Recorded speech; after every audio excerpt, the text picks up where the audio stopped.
너무너무너무 잔혹합니다. 발뒤꿈치에 힘줄을 끊어서 영원히 안진뱅이로 만들어 버리는 것들, 혀를 벤다, 눈을 도려낸다.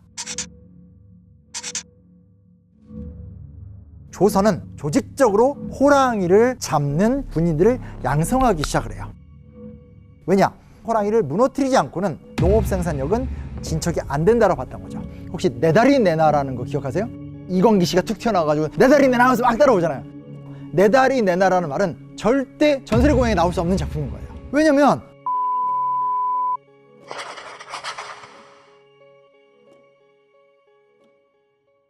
과거에는 안타깝게도 인간에 대한 존중의식이 되게 부족했고, 죄를 짓든 권력을 뺏든 복수를 하든 어떤 과정 속에서 상대의 육체를 잔혹한 행동을 하는 데 대해서 죄책감이 없었어요. 그러다 보니까 오늘 우리가 보기엔 되게 끔찍한 거예요. 심지어 고문을 통해서라도 그가 죄를 실토하는 건 올바른 것들을 세울 수 있는 과정이라고 생각했기 때문에 부족한 인권의식, 그리고 고문이나 어떤 그런 처형 행위를 도덕적 수단으로 봤다라는 것이 이렇게 언밸런스했기 때문에 지금 우리와는 관점이 너무 다르죠. 우리가 알고 있는 건 기본적으로 태장, 도유사, 태장 둘 다 때리는 거, 도유사 가둬두거나 유배를 보내거나 결국은 처형을 하거나 뭐 이런 과정들입니다. 태형은 요만한 몽둥이로 때리는 겁니다. 한 1m 안팎이었고 두께는 1cm가 안 됐어요. 가늘고 긴 거죠. 조금은 낮은 죄를 범했을 때 태를 갖고 때립니다. 몽둥이의 규격이나 크기가 정확하게 정해져 있고 각각의 죄에 따라서 체벌의 정도도 엄격하게 정해져 있어요. 저놈을 매우 쳐라! 이런 거는 왕이나 가끔가다 하는 행동인 거지, 아무나 그냥 막 사또가 열받는다고 저놈을 매우 쳐라 이런 거 없어요. 그래서 자꾸 사극을 보다 보니까 매우 쳐라, 지져라 막 이런 게 나오지만 실제로 그런 거는 거의 없었다는 거. 우리가 제일 익숙한 게 곤장이죠. 근데 실제로 곤장은 최소 1.5m 이상 정도 되는 길이고요. 이것도 종류가 5종류로 나눠져 있습니다. 중곤, 대권, 중곤. 중곤이라는 단어가 2개인데 한자가 달라요. 소곤, 치도곤.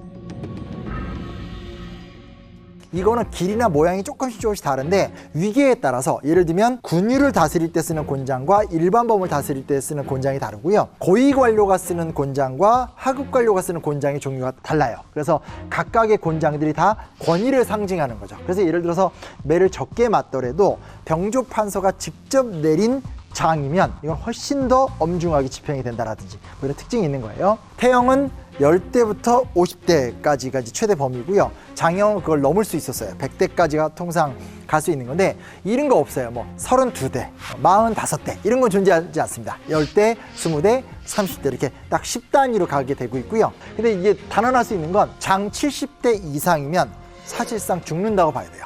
장 70대 정도 맞고 살아남기 쉽지 않고요. 장 100대 정도 맞으면 그건 무조건 죽어요. 현장에서 죽는 경우도 있고 나와서 후유증, 장독이 걸려서 거의 무조건 죽습니다. 굉장히 무서운 형벌이라고 볼 수 있겠고요. 도형이라는 거는 이거는 이제 쉽게 말하면 60대 맞고 1년, 70대 맞고 1년 반 이런 식으로 소위 말하는 때리고 가둬두는 형벌이기 때문에 최대한 3년까지 그렇게 오래 가둬두진 않고요. 죄에 따라서 한 5등급 정도까지 나눠서 이제 집행이 됐다라고 보시면 됩니다.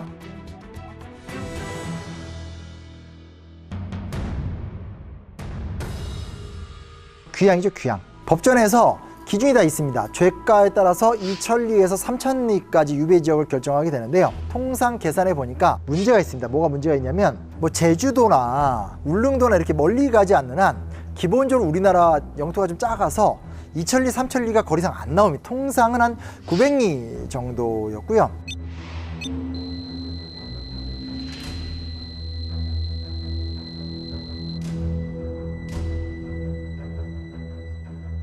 어디로 주로 갔나요 하면 실질적으로 조선 팔도 전체가 다 유배지 대상이었다고 볼 수 있습니다. 그중에 제일 유명한 유배지는 아무래도 좀 멀리 가야 되잖아요. 그러다 보니까 함경도 내에서도 변경 마을인 삼수갑산, 이 많은 사람들이 삼수갑산 하면 그냥 이렇게 형용사 정도로 생각하지만 삼수갑산 다 정확한 지명들이고요.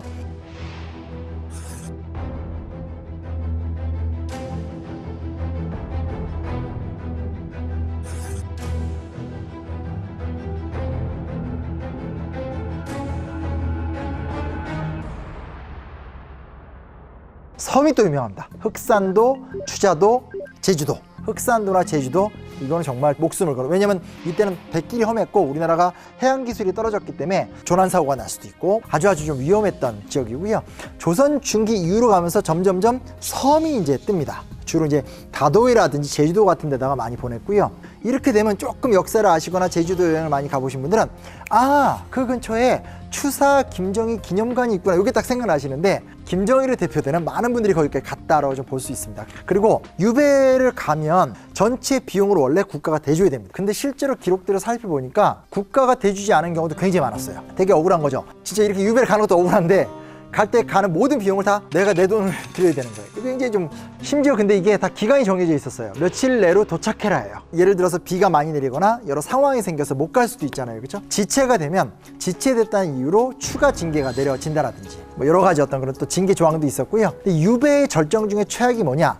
위리안치라는 거 말 들어보셨을 거예요. 유배지가 정해지고 보통은 그 지역에서는 활동을 할 수 있는데 그 지역에서 활동하는 정도가 아니라 아예 유배지 안에 특정한 집을 만들어 놓고 높게 울타리를 쌓은 다음에 그 안에서만 살려고 하는, 이게 그 당시 이제 산 무덤이다 이렇게 불렀었는데 실제로 울타리 높이가 그 당시 말로 한 4길에서 5길 정도인데 요즘으로 말하면 5m에서 9m 정도 되는 거거든요. 5m에서 9m로 사방을 울타리를 쫙 쌓게 되면 햇볕이 안 들어요. 진짜 문자 그대로 내가 살아있긴 한데 무덤 가운데 있구나, 이런 기분이 들 수밖에 없게 되죠. 그래서 그 중에 좀 재밌는 일화는 광해군의 아들이 광해군이 쫓겨나게 되니까 같이 이제 유배를 가게 되는데 너무너무 화가 나는 거예요. 그래서 그날 밤에 땅을 막 파가지고 땅굴을 뚫어서 이렇게 탈출을 시도했어요. 탈출을 했는데 바로 이제 잡혀가지고 다시 끌려왔었던 이런 일도 있고요. 이런 경우는 좀 예외적인 경우다라고 할 수 있겠고, 대부분 위리안치가 된다는 건 말 그대로 살아있으나 살아있지 않은 자를 만드는 뭐 그런 과정이라 보시면 좋아요. 그렇게 생각해보게 되고요.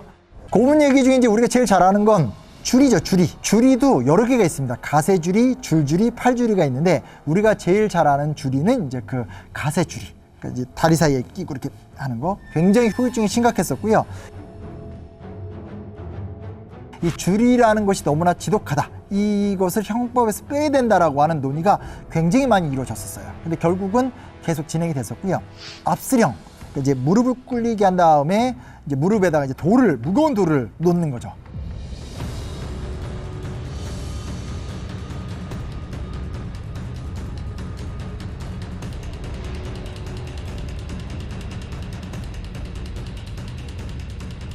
다리뼈가 부서지고 장애를 겪게 되는 이런 경우도 굉장히 많았었습니다. 난장이라는 것도 있어요.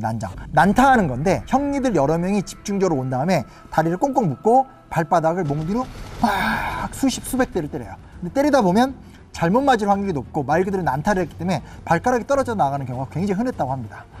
그리고 이제 발바닥을 지지는 낙형, 이것도 좀 정확하게 말할 필요가 있는 게, 우리 이렇게 사극 보면 이게 막 쇠붙이를 달군 다음에 막 가슴에 지지고 막 얼굴에 지지고 아무데나 막 지지잖아요. 그건 거짓말입니다. 그래서 보통은 어떻게 지지냐면 발바닥을 지져요. 발바닥을. 근데 이게 또 발바닥이라는 게 생각보다 통점에 되게 예민해가지고 어마어마한 고통을 줬다라고 좀 하게 됩니다. 단근질이 이제 뭐냐면 이제 발뒤꿈치에 힘줄을 끊어서 영원히 안진뱅이로 만들어 버리는 것들, 또 가끔가다 몸에 죄명을 생기는 자자형 같은 것들도 있었다라고 하게 되는데, 어쨌건 사실은 이런 고문 과정들이 죄를 실토하는 한 과정이라고 생각했었기 때문에 너무나 자연스럽게 활용이 되었다라는 것들. 이제 고문을 했으면 그 다음에 이제 죽여야 되나요? 교형과 차명이 있습니다. 교형은 줄로 목을 메어서 죽이는 형이고요. 차명은 칼로 목을 베어서 죽이는 형을 차명이라고 하게 됩니다. 실제로 교형이 일반적이었어요. 왜냐면 유교 문화 상황에서 사람이 목을 동강낸다는 건 유교윤리에 어긋나는 행동이어서 어지간한 죄를 짓지 않나 목을 베는 경우 별로 없고요. 주로 목에 목졸라 죽이는 경우고, 차명의 경우에는 망나니가 죄수의 옷을 다 벗긴 다음에 나무 토막 위에다가 머리를 대고 이제 상투에 줄을 매고 자르는 경우가 있는데, 이거는 효수죠. 이렇게 그 목을 저작거리다 이렇게 걸어놓는 형태들, 그러니까 그 사람이 죄를 많이 알리기 위해서 이렇게 하는 경우 때문에 상투에 줄을 매는 경우도 있어요. 사용하는 칼의 이름이 뭐였냐면 행형도자라는 칼인데, 청룡 언월도 아시죠? 언월도랑 거의 비슷해요. 굉장히 무겁고 큰 칼이었고, 당시 기록에 따르면 구한 말에 영국인 아널드 세비지 랜도라는 사람이 실제로 망나니들을 목격했던 적이 있는데, 사용을 집행하기 전에 굉장히 술을 많이 마셔서 얼큰하게 취한 상태에서 집행했다, 뭐 이런 기록이 있고,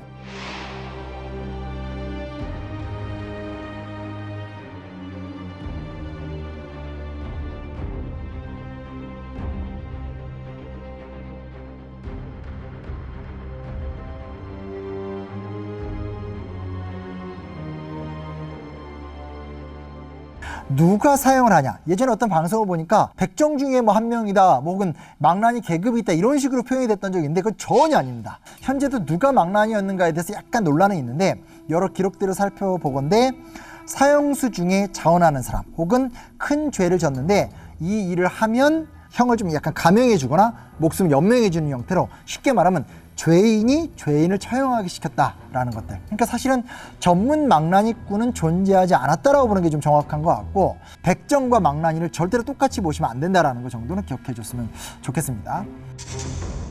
능지처참은 이제 능지처사라고 얘기하게 되는데, 좀 정확히 말씀드릴게요. 이게 뭐가 있냐면, 원래 능지처참, 능지처사는 중국에서는 신체를 조각내는 형벌입니다. 살아있고 의식을 가진 상태에서 도려내 신체의 일부를 조각조각 내는 거거든요. 믿기 힘든 기록이지만 중국의 기록들을 보게 되면 뭐 수백은 기본이고 수천 회까지도 몸을 의식 있는 상태에 도려냈다, 기록들이 있고요. 그래서 이게 너무너무 잔혹했기 때문에 청나라 때는 그 죄의 등급에 따라서 칼질의 수를 8회, 24회, 36회, 72회, 120회 등등으로 이렇게 규정을 해서 너무 심하게 이제 자르지 마라. 우리나라에서는 이건 너무 잔혹해서 시행되지 않았다. 우리가 알고 있는 말을 동원해서 신체를 찢는 형은 이거 거열형이라는 건데, 우리나라에서는 이게 너무 잔인하다고 그래서 거열형을 능지처참의 도구로 썼다라는 것 좀 기억해 주시고요. 능지처참도 대부분 다 먼저 집행한 다음에 상징적으로 하는 경우가 거의 대다수지, 살아있는 사람을 실제로 그렇게 하는 경우는 거의 없었다.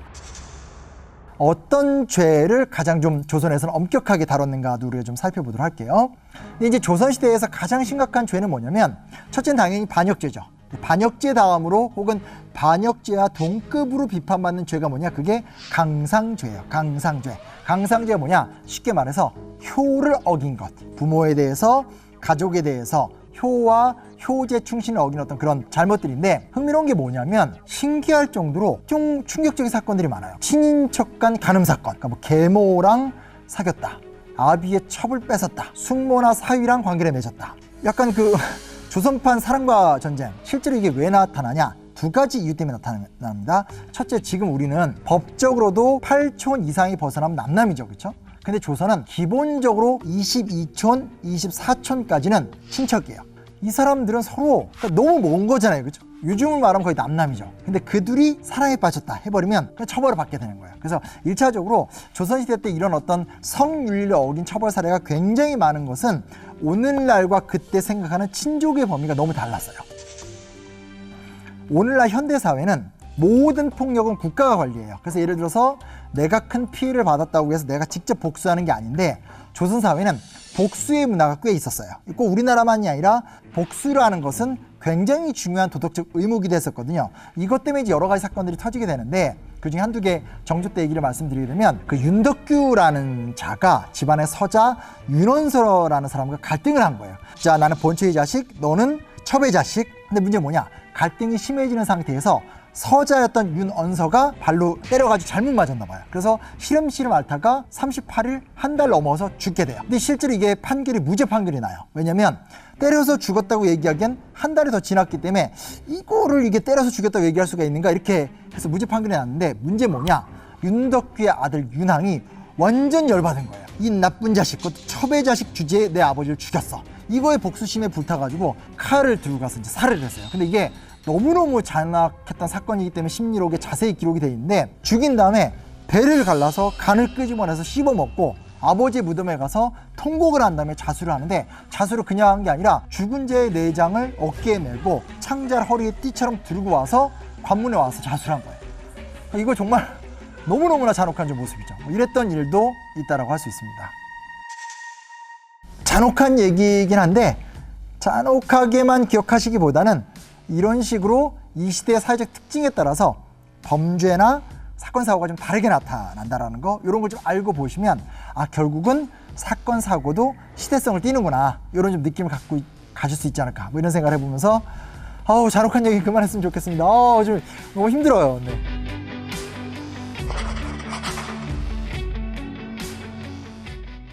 귀신, 도깨비, 저승사자, 삼신할매. 오늘 제가 이런 얘기를 해드리려고 하는데, 이런 얘기하면 에이, 이제 또 가십거리 갖고 왔구나. 그게 아니고, 그런 것이야말로 사실은 평범한 사람들이 수천 년간 갖고 왔었던 일상의 이야기였다라는 것들. 또 우리가 서양 귀신 얘기하면 좀비, 드라큘라, 이 연원들이 다 있거든요. 왜 우리나라 귀신은 항상 여성일까? 이상하죠?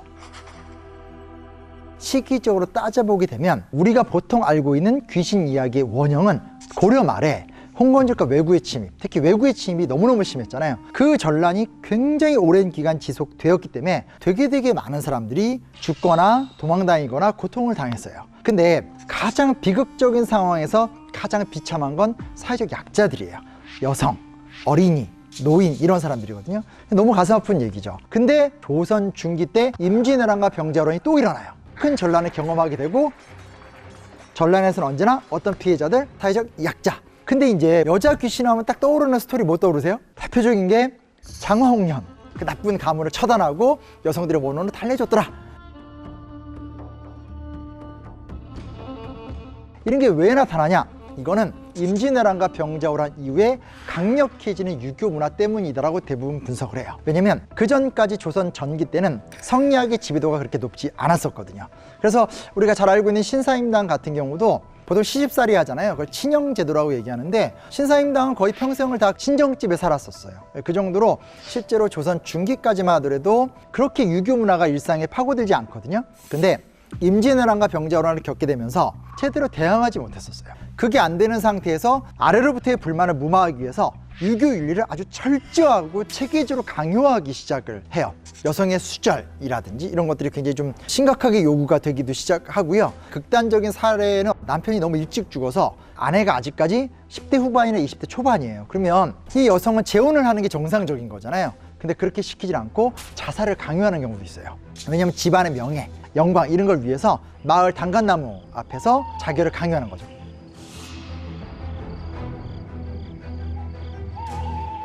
그러면 그 마을의 유지들, 양반들이 다 몰려들어서 칭송을 하는 거예요. 이 여성이 가문의 명예를 지키기 위해서 이런 행동까지 했더라. 어처구니가 없는 거죠. 조선 후기로 가면서 스토리가 생기기 시작해요. 그 스토리가 계모나 이복 형제에게 살해를 당해서 억울하게 죽거나, 살해당한 여성이 귀신이 되거나,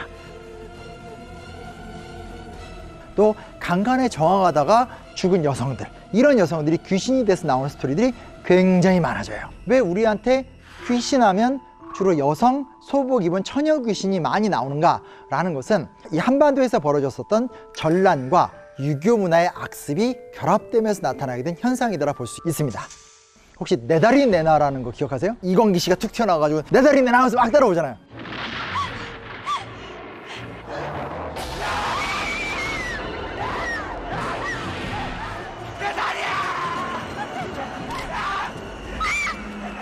우리나라는 원래 공동묘지라는 개념이 없었어요.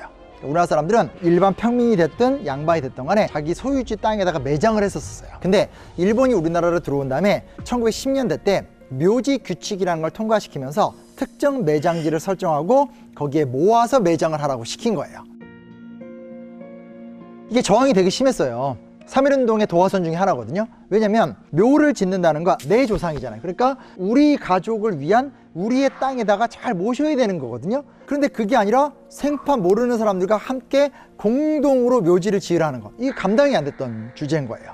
근데 어찌됐건 일본이 가혹하게 탄압을 했고, 실제로 경상부터 안동 지역에서는 종손이 나는 저항하겠다 이렇게 막 했었거든요. 그때 바로 구속됐었어요. 보안법 위반, 단순한 경범죄가 아니라 사회 치안과 질서를 물러나겠다고 하면서 이렇게 징벌을 내리기도 했었어요. 그래서 내 다리 내 나라는 말은 절대 전설의 고향에 나올 수 없는 작품인 거예요. 왜냐면 조선시대 때는 공동묘지가 없었다니까요. 이게 무슨 얘기냐, 조선시대 때의 문화하고 일제강점기 때 문화가 섞이면서 만들어진 현대적인 상상이라고 보시면 좋을 것 같아요.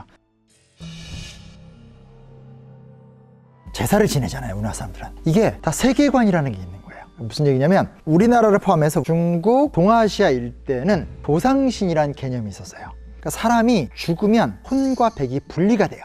그러니까 영혼이 두 개로 나눠지는 거예요. 한 영혼은 어딘가 영적인 세계로 가요. 한 혼은 지하로 들어가 버려요. 그래서 지하에서 사후세계를 계속 이어간다고 봐요. 그럼 어떻게 되겠어요? 무덤을 잘 만들어줘야 돼요. 그래서 예를 들면 중국에 뭐 이런 데 가면 무덤이 어마어마하잖아요. 또 우리나라도 왕의 무덤 같은 경우 되게 체계적으로 만들어 놓잖아요. 이런 것들이 뭐냐면 죽어서 지하에서 생활한다라는 거예요. 그리고 다신교죠. 존재마다 다 신들이 있어요. 집 안에도 신이 있고 집 밖에도 신이 있고 그 물의 신도 있고 산의 신도 다 신이 있어요. 근데 왜 제사를 지내냐? 유일하게 내 삶에 영향을 미치고 도움을 주는 신은 조상신밖에 없다는 거예요. 예를 들면 하나님이 우리를 도와준다라든지 관음보살이 우리를 도와준다라든지 어떤 특정한 초월적 존재가 인간을 다 도와준다. 이거는 굉장히 서구적이거나 다른 아시아 쪽 지역의 개념인 거고, 동아시아 쪽은 수많은 신이 있지만 정말 우리를 도와주는 유일한 신은 우리의 조상밖에 없다라는 거예요. 그럼 어떻게 되겠어요? 그 조상한테 잘해야 되겠죠. 그래서 제사 예식이 발전될 수밖에 없는 거예요. 그래서 우리가 절대 헷갈리면 안 되는 게 뭐냐면, 우리 제사 지내러 가면 이렇게 무덤 앞에 제단 하나 있잖아요. 제단. 많은 분들이 이게 잘 모르니까 그 위에다 과일을 놓고 제사를 지내는 경우가 되게 많아요. 절대 그러는 거 아니에요. 왜냐면 그 제단은 혼유석, 혼이 논이는 곳이에요. 제사를 지낼 때 이렇게 음식상을 쫙 차려놓고 위에서 이렇게 절하면 지하에 있던 영혼이 싹 올라와서 돌 위에서 이렇게 놀면서 아이고 우리 후손들이 왔네 하면서 제사상의 음식을 싹 영적으로 먹고 복을 내려준다라는 거예요. 알았죠? 앞으로는 그 위에다 놓고 제사 지내지 마세요. 이런 게 있는 거예요. 그래서 제사, 그리고 그와 관련된 어떤 그런 여러 가지 귀신들이 많이 나타날 수밖에 없다라는 거예요. 자, 다른 얘기하지 말고 도깨비 얘기해봐. 약간 이럴 수 있는데, 도깨비 빤스 방망이 들고 다니고 금나라 뚝딱하고 이런 얘기들은 다 틀린 얘기예요. 다 사실상 일본산 오니라는 요괴를 그대로 갖고 온 것들이에요. 그러면 도깨비는 뭐냐라고 궁금해할 수 있죠. 도깨비는 일단 이런 식의 형상이 아예 없어요. 궁궐이나 큰 건축물 같은 데 가보면 우리 건축물이 불이 안 타고 물에 쓸려 내려가지 않기 위해서 여러 상징적인 조형물들을 갖다 놓잖아요. 그 중에 하나가 도깨비예요. 그리고 모양이 다 달라요. 똑같은 모양, 정형화된 모양이 한 개도 존재하지 않아요. 기와라든지 여러 곳에 이렇게 새겨두거나, 아니면 불국사 대웅전, 창덕궁 금천교 같은 데서 이제 확인할 수 있는 건데, 그리고 이제 제주도의 경우 변덕쟁이여서 사람에게 골탕을 먹인다, 병을 일으킨다, 혹은 또 메밀과 뭐 소고기를 좋아한다, 이런 일화가 뜨문뜨문 나타나긴 하는데 이것조차도 안타깝게 체계화돼서 나타나는 건 전혀 존재하지 않아요. 도깨비랑 저승사자랑 삼신할매는 절대 만날 수가 없어요. 이건 말이 안 돼요. 왜 말이 안 되나? 저승사자는 우리가 잘 알고 있죠. 염라대왕이 파견한 관료들이죠.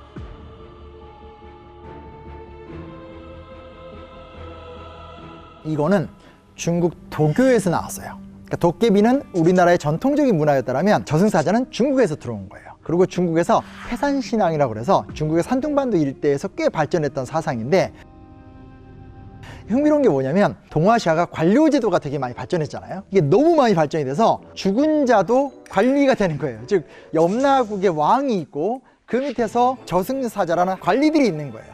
그래서 그 드라마 도깨비가 굉장히 좀 재밌었던 것 중에 하나가 뭐였냐면, 막 일도 하고 징벌도 받고 하는 게 꽤 그거는 도교의 상식과 부합하는 얘기.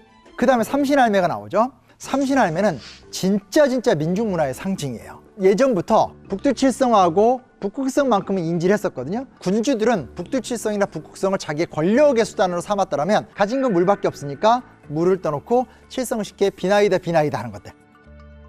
이건 어디서 했냐? 앞마당에서 했어요. 밤이 되면 언제든지 바라볼 수 있잖아요. 그래서 이건 집 안에 우리 가족을 지키는 여러 신들이 존재하게 되는 거예요.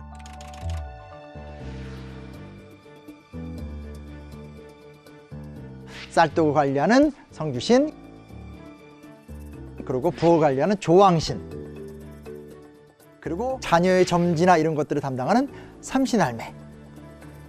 지금은 정말 거의 없지만 시골에 가면 천하대장군, 지하장군, 아니면 제주도에 가면 도라르방 있죠. 이런 것들을 갖다 뭐라고 하냐? 장승 혹은 벅수라고 불러요. 뭐냐? 마을 공동체를 지키는 수호적인 존재인 거예요. 그래서 우리가 절대 오해하면 안 되는 게, 원래 도라르방 모양, 천하대장군, 지하장군 모양 다 달라요. 최근에 그냥 그렇게 대강 표준화 시킨 거예요. 조선시대 때 예를 들면 제가 충청북도 어떤 고을에 사는 평범한 민중이면 제가 제주도를 갈 일이 있어요. 뭐 경상도를 갈 일이 있어요. 평생 거기 사는 거잖아요. 그래서 고을마다 장승이나 벅수의 모양은 다 달라요. 그리고 명칭도 다 달라요. 그럼 보세요. 마을 공동체 전체를 지키는 게 장승이 있는 거죠. 들어오면 자기의 집이 있죠. 이 가정을 지키는 존재로서 부옥신도 있고 삼신할매도 있고 칠성신 이런 것들이 존재했다고 보시면 좋을 것 같아요. 그러니까 결과적으로 얘기하게 되면 도깨비는 우리나라 전통의 자연재해를 방지하려는 존재, 저승사자는 저쪽 중국에서 들어왔었던 도교적이고 관료문화적인 것들의 존재, 당연히 삼신할매하고 저승사자하고 도깨비는 만날 수가 없어요. 그러면 지금 저기 심영화 작가 TVN의 대역작 도깨비를 비판하는 거야? 그게 아니에요. 왜 아니냐면 마치 도깨비라는 드라마가 자유롭게 창작해서 창작물을 만들었듯이 이 민간 설화라는 것은 사람들의 상상 속에서 제멋대로 계속 활용이 됐었어요. 무엇이 정확하게 옳고 무엇이 과거에 정확히 어땠고 이렇게 가시면 안 되고, 이런 것들을 통해서 사람들이 새로운 형태의 문화적 창조력으로 컨텐츠를 만들어내고 하는 건 너무너무 좋은 저는 행동이라고 생각을 하게 됩니다. TVN 도깨비 사랑합니다.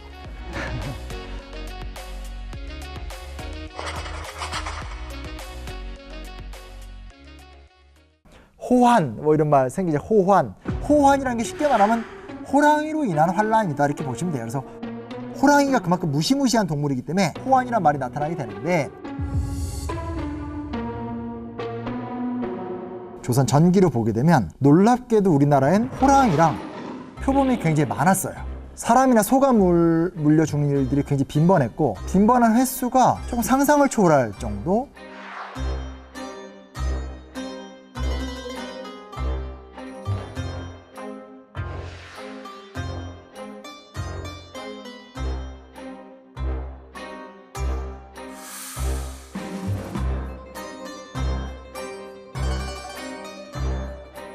실질적인 위협이었다라는 거죠. 농사를 짓다가 갑자기 호랑이가 확 나타나서 다치게 할 수도 있고, 산에 나무를 하러 갔다가 호랑이한테 다쳐 죽을 수도 있고, 그런데 다 호랑이가 있었던 위험 지역이었던 거예요. 근데 뭐가 있냐? 조선시대로 들어오면서 상황이 바뀌게 돼요. 조선의 통치자들은 민본주의 사회로서 백성이 행복해지는 것은 무엇일까? 농업 생산력이 확충되고 발전돼야 된다. 이게 조선 사람들이 갖고 있는 기본적인 세계관이었어요. 그러니까 당연히 조선 왕조가 들어서자마자 대대적으로 백성들의 농사를 진작시키기 위한 여러 가지 노력과 조치들을 취해요. 그중에 가장 대표적인 건 세종대왕의 농사직설 같은 얘기를 우리가 잘 알고 있죠. 아예 관리들을 전국 방방곳곳에 파견을 하는 거예요.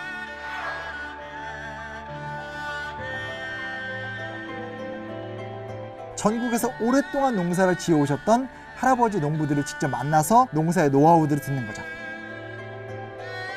그러면서 농법이라는 것이 한국의 토양에 맞게 딱 세팅화가 되면서 농업 생산력이 굉장히 좀 중요한 진보를 이루게 돼요. 그런데 조선은 농업을 진작시키기 위해서 조직적으로 호랑이 사냥을 시작했다라는 거예요. 어느 정도 농토가 될 법한 지역은 다 호랑이와 표범들에 의해서 지배를 당하고 있었기 때문에 호랑이를 무너뜨리지 않고는 농업 생산력은 진척이 안 된다고 봤던 거죠. 아예 착호 갑사를 비롯해서 조직적으로 호랑이를 잡는 전문적인 사냥꾼과 전문적인 군인들을 양성하기 시작을 해요. 숫자가 되게 많았어요. 사냥 담당 직책의 착호갑사만 보더라도 실제로 한 2,000명 정도로 시작을 해서 성종 때가 거의 절정인데, 성종 3년 초에는 9,900명, 성종 5년 때에는 14,800명까지 증가를 했으니까 이건 정말 작정하고 호랑이랑 표범을 한반도에서 몰아내겠다고 이제 시도를 하게 된 거죠. 그리고 호랑이 가죽 비쌀 것 같으세요? 쌀 것 같으세요? 호랑이 가죽 하면 고울에 사또가 앉는 그 의자에 쫙 깔려있고 이렇게 특별한 데 이렇게 쓰이잖아요. 호랑이 가죽이 멋있게 의자 가죽 용단으로 딱 쓰이는 이유는 그거 밖에는 쓸 데가 없어요. 그런데 왜 호랑이 가죽 하면 이렇게 비쌀 것 같다는 느낌을 갖게 되냐? 비싸게 값을 매겨줬어요.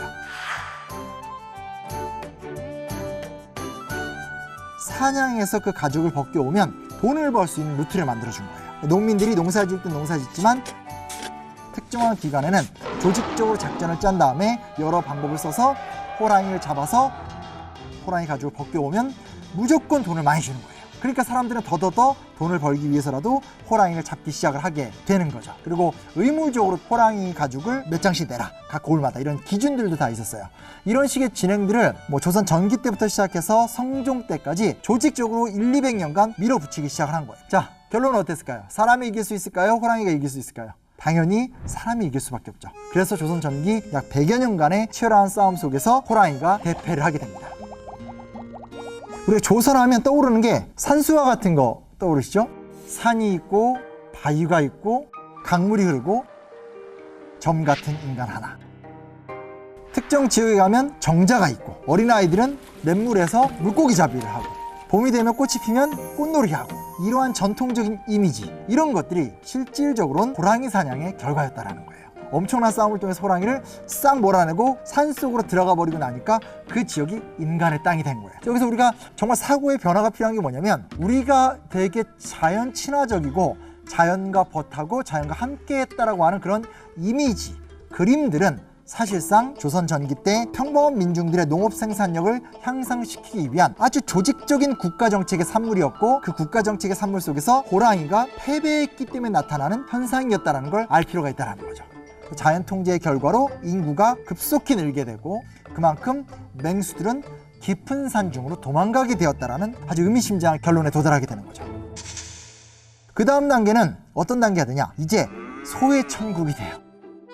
여기서 이제 무슨 문제가 생기게 되냐? 소가 일반적이 되면서 우역이 발생하기 시작해요. 조선 후기로 가게 되면 단순한 우역만 심각하게 발생하는 것이 아니라 우역 더하기 소위 말하는 전염병의 창궐까지 이어지게 됩니다. 병자호란이 일어나면서 저쪽 만주 일대에서 대규모로 청나라 군대가 쳐들어오면서 소가 같이 따라 들어오는 거예요. 그래서 만주 일대에서 돌던 소와 관련된 질병들이 우리나라 서쪽으로 옮겨가게 되고 현종 집권기 내내 최초의 우역들이 대거 발생해요.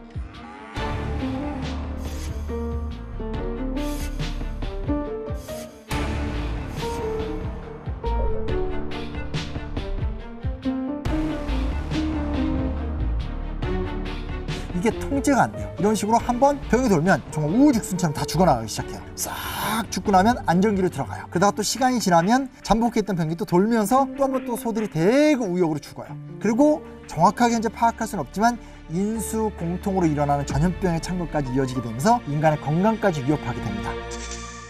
주로 이제 얘기하는 한우. 오늘 우리가 되게 익숙한 한우라는 것이 만들어지게 되는 가장 결정적인 계기를 통상 꼽을 때 조선 전기 세조 때 오키나와의 물소를 들여와서 기존에 있었던 토종 소와 이렇게 결합을 해서 만든 게 한우의 원형이다라고 보통 얘기를 해요. 대단하죠? 오키나와가 한반도에서부터 몇백 킬로 떨어진 곳인데 그곳에서 결국 이제 구입해 와서 그 전에 시도도 많이 했었어요. 뭐 명나라 남부에 있는 물소들을 갖고 온다라든지 이 물소들이 등치도 좋고 힘도 좋기 때문에 우리나라에서 어찌됐건 소가 식용도 있지만 농업 생산력의 중요한 기자재였었기 때문에 소를 개량하는 게 큰 과제였었는데 세조 때 드디어 성공을 거두게 되는 거죠. 소는 농사에 있어서 가장 중요한 도구였기 때문에 소고기를 먹는 거는 이거 범죄였었어요.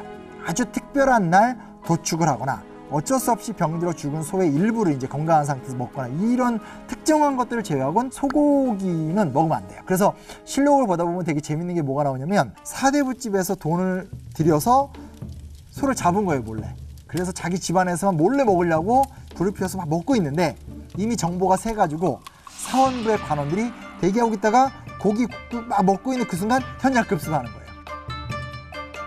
크게 벌금 물고 어떤 책임을 졌다 이런 기록들이 되게 많이 나타나요. 국가가 조직적으로 소고기 먹는 것을 억제했음에도 불구하고 굉장히 어떤 소에 대한 욕구가 높아지게 되는데 조선 후기로 가면서 호랑이가 사라지게 되고 농업 생산력이 올라가게 되고 이런 효과가 나타나게 되면서 드디어 조선 후기로 가면 한반도를 가득 채우는 것은 자연 그 자체의 힘인 호랑이가 아니라 인간이 관리하고 맛있게 먹고 열심히 기르게 되는 소의 천국이 되었다. 하나의 생태 지형도가 쑥 바뀌게 된 거죠.